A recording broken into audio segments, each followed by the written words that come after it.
মুরগির মাংস ভেজে রান্না করেছেন কখনো? করেননি তো? No problem. আজকে আপনাদের সাথে আমি সেটাই শেয়ার করব।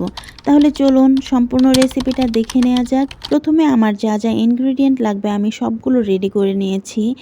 কিভাবে আমি ভাজা মাংসের তরকারি রান্না করি সেটাই আপনাদের সাথে আমি শেয়ার করব। সম্পূর্ণ রেসিপিটি দেখতে আমার সাথে থাকুন। প্রথমে আমি মরিচের গুঁড়া, হলুদের গুঁড়া, লবণ কিছু পরিমাণে দিয়ে মাংসটাকে সুন্দরভাবে ম্যারিনেট করে নিব, যেন মাংসটা ভাজার সময় লাল লাল একটা কালার আসে। তো সর্বপ্রথমে আমি চামড়াগুলোকে আলাদা করে বেজে নিয়েছি, কারণ মাংস আর চামড়া যদি একসাথে ভাজা হয় তাহলে একসাথে এগুলো লেগে যায়, যে কারণে মাংসগুলো ভাজা সুন্দর হয় না। তো তারপর আমি সুন্দর করে মাংসগুলোকে আলাদাভাবে বেজে নিলাম, কারণ মাংসগুলোকে আলাদাভাবে সুন্দর করে যদি বেজে নেওয়া যায় তাহলে মাংস দুটা আর চামড়াটা একসাথে লাগে না। মাংসগুলো ভাজা শেষে আমি সবগুলো উঠিয়ে নিয়েছি।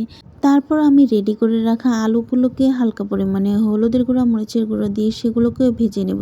আলুগুলো ভাজা শেষ হয়ে গেলে আমি চলে যাব আমার মূল রান্নায়। তো আমি আলুগুলোকে উঠিয়ে নিলাম।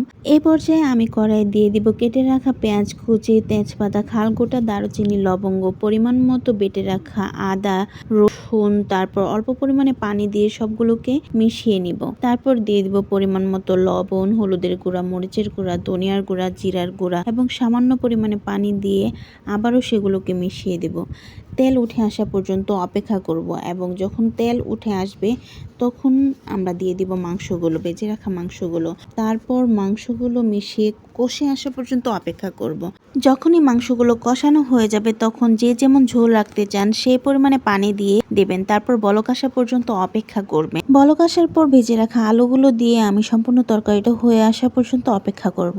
এই তো দেখেন আমার তরকারি সম্পূর্ণ ফাইনালি হয়ে গিয়েছে। তরকারি চুলা থেকে এনেই সাথে সাথে আমি খেতে বসে গেছি। এক টুকরা মাংস আর এক টুকরা আলু আর একটু পরিমাণে ঝোল নিয়ে আপনি সম্পূর্ণ ভাতটা খেয়ে উঠতে পারবেন। এতটাই স্বাদ লাগে এই খাবারটা, যতক্ষণ না নিজে রান্না করে খাবেন ততক্ষণ বুঝতে পারবেন না। যার যার ফ্রিজে মাংস আছে তারা এখনই সুন্দরভাবে চটজলদি বসিয়ে দাও এবং খেয়ে আমাকে রিভিউ দাও। যদি খাবারটা রান্না করে খেয়ে ভালো লাগে অবশ্যই আমাকে রিভিউ দিয়ে জানাবা যে তোমাদের কাছে খেতে কেমন লাগলো। রেসিপিটা ভালো লাগলে আমার চ্যানেলটা সাবস্ক্রাইব করতে একদম ভুলবে না। আজ এই পর্যন্তই। আল্লাহ হাফেজ, ভালো থাকো সবাই, টাটা।